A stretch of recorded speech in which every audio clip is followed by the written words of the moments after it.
Party पदाधिकारियों और महिला शक्ति के रूप में हमारे बीच में बैठी महानगर अध्यक्ष आरती सिंह जी और हमारे सभी सेवेदार और संबोधन कर पार्टी के प्रति समर्पित साथियों, ये आज का जो एजेंडा है बड़ा गंभीर एजेंडा है, लेकिन अध्यक्ष जी मैं आपके संज्ञान में लाना चाहता हूँ कि एक पहले मीडिया का प्रचार का कार्यक्रम आया था और आपने जोन और सेक्टर में इस महानगर के विधानसभाओं को बांटा था, तो बड़ा खेद का विषय है कि मुझे भी उसमें जिम्मेदारी मिली थी। मैं जोन का प्रभारी था, उस जोन में आने वाले जितने सेक्टर थे उनमें एक कार्यक्रम माननीय राष्ट्रीय अध्यक्ष की तरफ से आया था जिसमें ये था कि प्रत्येक सेक्टर में कार्यक्रम का आयोजन हो और प्रत्येक सेक्टर पर सेक्टर का प्रभारी और उस सेक्टर से संबंधित बूथ के बूथ प्रभारी और जहाँ नहीं है वहाँ बना देते।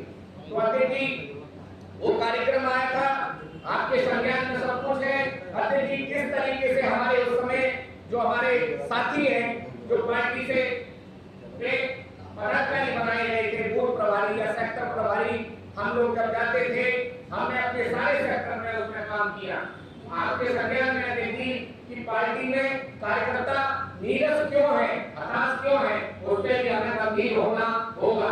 हाँ आदरणीय अध्यक्ष, एक विषय और आपके सामने लाना चाहता हूँ। माननीय राष्ट्रीय अध्यक्ष ने लखनऊ में एक मीटिंग बुलाई थी जिसमें महानगर अध्यक्ष पूर्व प्रत्याशी जो रहे विधानसभा के उनको और विधानसभा अध्यक्षों को भी बुलाया गया था, जो करीब 1 वर्ष पहले बुलाई गई थी। उसमें सभी साथी गए थे। कुछ जिस विधानसभा में हम रहते हैं उस विधानसभा की बूथ की कमेटी को दुरुस्त करना था और आपके आदेश अनुसार मैं हमारे प्रत्याशी के घर पर गया था और वहां सुबह से शाम 4 बजे तक उस बूथ की लिस्ट को हमने और उस समय में खान साहब मौजूद थे, गुलजार भाई जो कि कोई के अध्यक्ष हैं शायद पहले होंगे, गुलजार भाई भी वहां 1 घंटे रहे थे। हमने उसको दुरुस्त करने का काम किया था और हमने प्रत्येक बूथ प्रभारी को जब फोन किया तो 2 बूथ प्रभारियों ने ऐसा शब्द कहा जो आज मैं कहना चाहता हूँ। उन्होंने कहा क्या हम जिंदा हैं? उन बूथ प्रभारियों में जो मैंने आपको देखी बताया भी था, उन्होंने कहा हम जिंदा हैं। ये इस बात की तरफ गंभीर है कि जब भी हमारा राष्ट्रीय नेतृत्व, प्रदेश नेतृत्व हम लोगों को आदेशित करता है, निर्देशित करता है कि हमें बूथ को दुरुस्त करना है, तभी हम इस काम में जुटते हैं। उसके अन्यथा जब कोई चुनाव आता है तब हम इस काम की ओर अग्रसर होते हैं। तो जो हमारा बूथ प्रभारी है जो केवल गली की, मोहल्ले की और बूथ लिस्ट की राजनीति करता है, वो राष्ट्रीय, प्रांतीय, जिला, महानगर या बड़ी राजनीति नहीं करता, वो बड़ी बड़ी सभाओं में उनमें नहीं आता है, वो बेचारा अलग थलग पड़ा रहता है। और अलग थलग पड़े रहने पे जब हमें उसकी याद आती है कि काम हमारा हो रहा है तो हम उसे कॉल करते हैं तो ये सोचता है कि हाँ मैं आज जिंदा समाजवादी पार्टी में जिंदा हूँ। तो आते कि इस ओर भी हमें ध्यान देना होगा कि 4 महीने में, 3 महीने में, 6 महीने में पहले भी एक बार कहा है कि राष्ट्रीय अध्यक्ष के आदेश पर ऐसी जैसे यहाँ जगह है या विधानसभा स्तर पे विधानसभा की मीटिंग हो तो उन साथियों को जो बूथ प्रभारी हैं उनको भी कॉल करके बुलाया जाए कि आज आपकी मीटिंग है तो उसमें 400 बूथ मिनिमम सब जगह है, तो 400 लोगों को कॉल किया जाए, उसमें से 100 आएंगे, 50 आएंगे, 200 आएंगे और जो नहीं आएंगे उन्हें ये लगेगा कि हाँ हमारा नाम कहीं चल रहा है, वो उत्साहित रहेंगे। जब हम उन्हें कॉल करते हैं तो वो मन में ये सोचते हैं कि अब इनका काम पड़ा है या इन्हें ये है तो हम अब इसलिए हमें याद किया जा रहा है। दूसरा BLA जो बूथ लेवल एजेंट है उसकी महत्वपूर्ण भूमिका इसलिए होती है क्योंकि मेरे बूथ पे मैं भी चुनाव लड़ रहा था, 430 में फर्जी मतदान करने प्रत्याशी के पिताजी और 4 लोग गए। मैंने उन्हें सर वहीं पकड़ लिया डीसी के नाम पे। वहाँ जो ऑफिसर था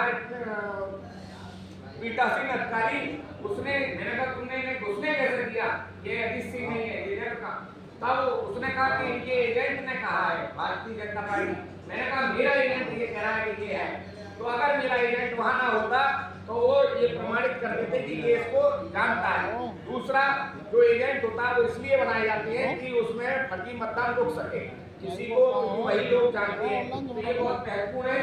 और जैसे लोकसभा का चुनाव हुआ देखिए हमारे वार्ड के राकेश भाई मौजूद हैं, आदरणीय अध्यक्ष जी ने अशोक यादव जी ने शाम को कॉल किया रात को कि तुम्हारे बस्ते और तुम्हारे को वहां पहुंचते वहां जो पहुंचे थे एक भारतीय जनता पार्टी के नेता के यहाँ, क्योंकि चौधरी साहब भी चौधरी हैं और वो भी चौधरी थे, तो उनके यहाँ बस्ते पहुंचे और सुबह को मेरे पास कॉल आई कि भैया अपने बस्ते दे दो। तो मैं देखी केवल बस्ते लाया, पैसे नहीं लाया, और मैंने एक लड़के को पकड़ के वहां कुर्सी में लड़वा के व्यवस्था करी। राकेश भाई पहुंचे, हमने वहां बूथ लगाया और वहां समाजवादी पार्टी का वहां वोट डलवाया।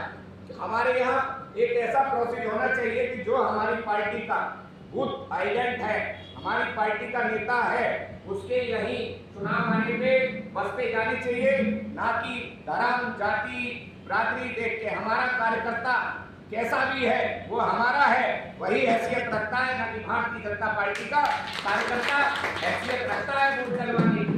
हमारा कार्यकर्ता लंगड़ा लूला खाना कैसा भी हो, नेताजी ने भी कहा था कि प्रत्याशी कैसा भी हो, प्रत्याशी होता है, प्रत्याशी और कार्यकर्ता कैसा भी हो सकता है हमसे उसके मनोभाव नहीं मिले हो, लेकिन हमारी पार्टी का वो पार्टी का आदमी है, हमें उस पर विश्वास करना चाहिए और निरंतर उसके साथ सहयोग की भावना रखनी चाहिए, जिससे कि समाजवादी पार्टी की सरकार पुनः इस प्रदेश में और इस देश में आए। धन्यवाद। दूसरा एक ध्यान और आकर्षित कराना चाहता हूँ, देखिए हालांकि वो हमारे महानगर की समस्या नहीं है, हमारे अलीगढ़ में बाढ़ के प्रकोप है, कुछ गांव टप्पल में और कुछ गांव साकरा में प्रभावित हैं, और उसके बाद में ये जो खतरा पंजाब में आया है, पंजाब में बाढ़ से बहुत बड़ी त्रासदी हुई है, और वो त्रासदी केवल पंजाब के लिए नहीं इंसानियत पे आई है। वो जो आपदा आई है वो इंसानियत पे आई है, तो हम ये आपके संज्ञान में लाते हुए इसकी ओर ध्यान आकर्षित कराते हुए मैं ये कहना चाहता हूँ कि सभी महानगर के लोग कोई तरीके ऐसा होना चाहिए जिससे कोई सहयोग यहाँ टप्पल के लोगों को, हालांकि टप्पल के और इधर के लोगों को इतनी जरूरत नहीं है, क्योंकि यहाँ कम लोग कम तरह से है और यहाँ प्रशासन में लोग मदद कर रहे हैं। पंजाब के लिए हमारे राष्ट्रीय नेता और महानगर की तरफ से भी अगर कोई सहयोग कैसे भी बने तो वो जाए, उसका एक कैसे बहुत अच्छा मानवता के रूप में वहाँ जाए।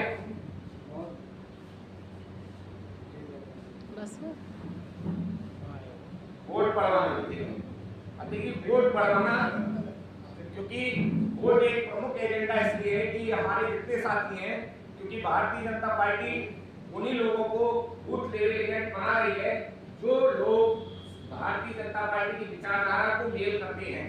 अगर हमारा कोई कार्यकर्ता वहां जाए और कहे कि ये 50 फोरम है, तो वो लेते नहीं है, वो कहते हैं भाई 15 का 20 का 20 वोट ही पड़ेंगे, 20 वोट का है।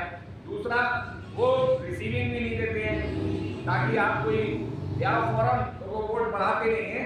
तो इस ओर हमें बहुत ध्यान लगाने की जरूरत है कि अगर हमारे वोट नहीं बढ़ पाते हैं तो उन फॉरमों को ले जाके हम अपने महानगर अध्यक्ष को, हम सभी साथी अगर कहीं ऐसी दिक्कत आ रही है तो महानगर अध्यक्ष के माध्यम से उसको निर्वाचन अधिकारी के यहाँ जमा करवाने का काम करें। और हम अगर वोट बढ़ा लेंगे 10-10, 20-20 जितने बढ़ा लेंगे वो हमारे लिए यही अच्छे हैं। क्यों? वो नेताजी और समाजवादी पार्टी में वही बड़ा नेता है जो वोट डलवाने की हैसियत अपने बूथ पे रखता है। तो हमारे 10-10, 20-20 वोट बढ़ जाएंगे हमारे बूथ पे, तो आने वाले समय में हमारा वोट भी उसमें बढ़ेगा, तो दिखेगा कि इसने वोट डलवाए। 2022 के चुनाव में आदरणीय अतिथि रामगढ़ रोड क्षेत्र में 113 वोट समाजवादी पार्टी को मेरे बूथ पे मिले, 300 वोट भारतीय जनता पार्टी को मिले। चौधरी वीरेंद्र सिंह जी के चुनाव में 167 वोट मिले, भारतीय जनता पार्टी को 15 वोट हमारे बूथ पे मिले। तो अन्य जगह 40, 45, 30 वोट रहे जितने बूथ। तो अपने बूथों पे हमें ध्यान सबसे ज्यादा रखना चाहिए, हमारा बूथ मजबूत हो, जिससे कि समाजवादी पार्टी मजबूत हो।